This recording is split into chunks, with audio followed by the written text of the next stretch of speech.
In 2010, Princeton did a study where they measured if money really is correlated with happiness. And what they found was happiness does actually increase with money, but only up to a certain exact dollar amount per year. And we will talk about what that exact magical number that makes you happiest is, but first, it's important to understand what people actually think will make them happy, and then what will actually make people happy, because those two things are actually surprisingly different, and most people don't actually know what makes they themselves happy. And so in this video, we're gonna talk about exactly what makes people happy, not anecdotally. We're gonna talk about real proven facts that make you happy and how to actually go about achieving that happiness for yourself. And then we're gonna reveal the exact dollar amount that will make you happiest, because it's true, with mo money comes mo problems. Trust me, I've been both poor and I've also been financially comfortable. And so I know that with more money does come more responsibility,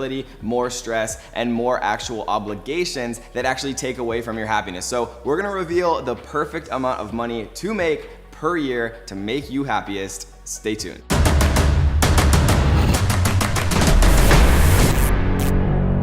People think that money will magically make you happy if you're not happy. And while that's true to a certain extent, if you're unhappy when you're poor, it's more than likely that you're also going to be unhappy if you ever do get rich. And so I want to talk about the actual core things that make people happy, right? Because it's not money. No matter what people tell you, no matter what you might think right now, right? If you're struggling, if you're poor, if you think being rich would make you happy, I can promise you that it doesn't. And according to author James Wallman, there's actually 7 types of happiness: story, transformation, outside and offline, relationship, intensity, extraordinary, and status and significance. And we're gonna talk about each one of these one by one. We'll start off with story, right? Everyone loves a good story. Everyone loves a good story like Harry Potter, right? Or Infinity War, or any type of Avengers movie. Everyone loves a good story where a hero goes through some type of struggle and then overcomes that obstacle and actually comes out, victorious in the end. And it's the same in people's lives. Everyone loves a good story. That's why storytelling over the years has been such a popular pastime, whether it's through books or now through Netflix and the internet and blogs, or hundreds of years ago, literally carved into tablets in stone. Human beings just love stories, and stories bring about happiness. And then transformation. Everyone loves when somebody transforms from something that was less to something that is more. And it could be a transformation, with weight loss, getting into better shape. It could be a transformation financially, going from somebody who, doesn't have a lot to somebody who's worked extremely hard and, gets everything that they've ever wanted from a financial perspective. Everyone loves a good transformation. And if you yourself can transform, less productive habits into more productive habits, what you're gonna find is over time, that's going to exponentiate, and you're gonna become so much more successful just by transforming into something that is, not as productive, that's not as refined, that's not as good, into something that's much better. And I promise you, if you transform from bad to good, you'll be happy along the way. Number 3 is outside and offline. And this is a pretty obvious one, but outside and offline basically means actually getting rid of this guy right here, right? People have become so addicted to social media, to their phone, to text messages, to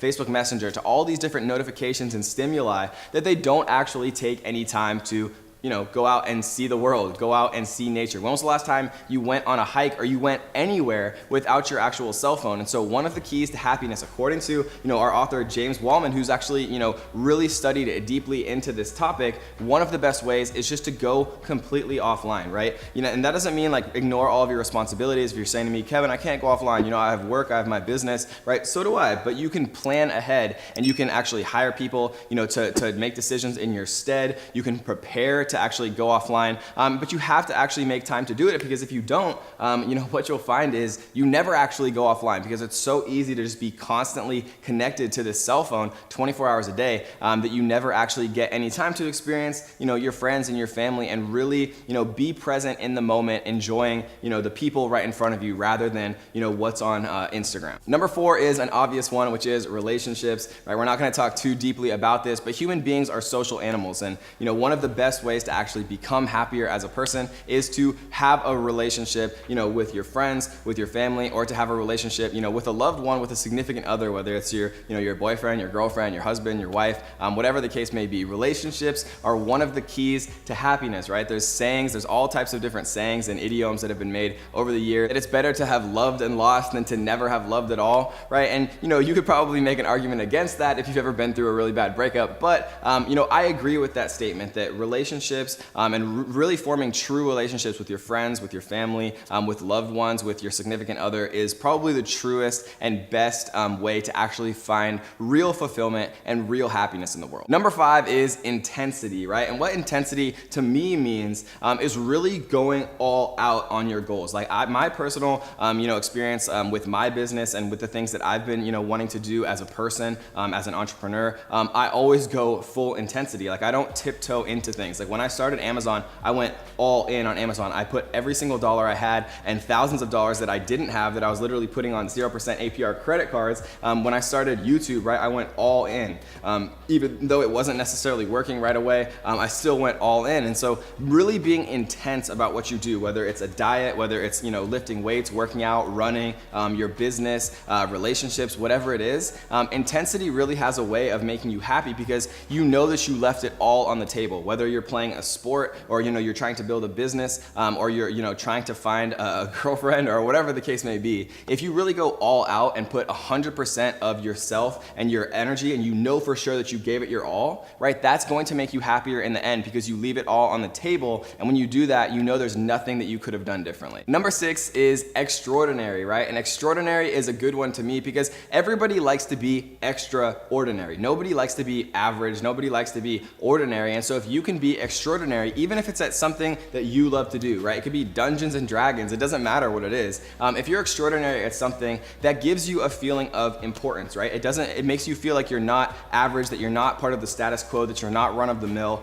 and feeling above average and feeling literally what the word says, extraordinary, has a way of actually making you feel much happier about yourself and about what you choose to do with your time and your habits, and how you actually spend your day-to-day on things that you enjoy doing, right? Because no one likes to be average. And so in a world of average people, being extraordinary can make you happy. And number 7, last but not least, status and significance, right? People love to feel like they have a high status. People love to feel significant. That's why it's literally called a significant other. Nobody likes to feel like they're insignificant. That's literally one of the worst feelings in the world, feeling lonely, feeling like you don't matter. And so, some of the ways that people actually achieve status and significance is through money, but what you'll notice is money wasn't actually on the list of the 7 things that truly make people happy. And why is that? According to numerous studies, money is just not simply enough to make us happy. Money in itself does not bring us happiness, but what money allows us to do, what money allows us to do in the freedom of time to do whatever you want, right? Freedom of experiences, being able to fly to Paris in the morning if you want to, or fly to Thailand and not having to worry about bills to pay, that is what makes us happy,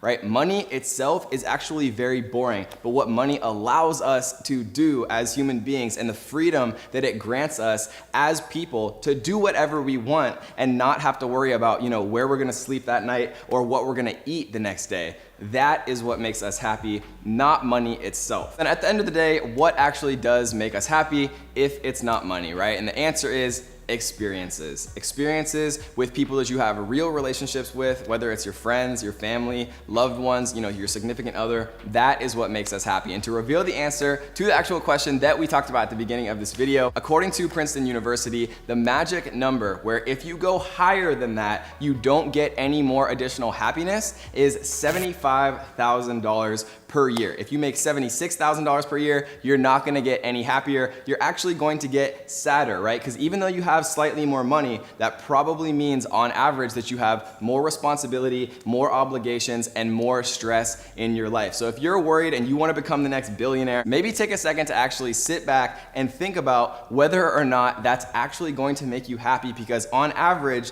the answer is no. I know a lot of people with a lot of money who are not very happy, and I know a lot of people without too much money who are extremely happy living and doing the things that they want. And so at the end of the day, it really matters about you. You have to think to yourself, what makes you happy, right? And then literally reverse engineer how much money you would need to be happy in your life? So leave us a comment down below and let us know, how much money do you need to be happy? Let us know how much money per month, how much money per year that you need to be happy. Let us know down in the comments, and we will pick one of those comments to be our daily comment winner. Check out this video right here where I talk about why Instagram is making you sad even if you don't realize it. Check it out right here. Might not sound like a very good topic, but I promise you, if you're like most people, you probably need to hear it. See you there. All right, YouTube.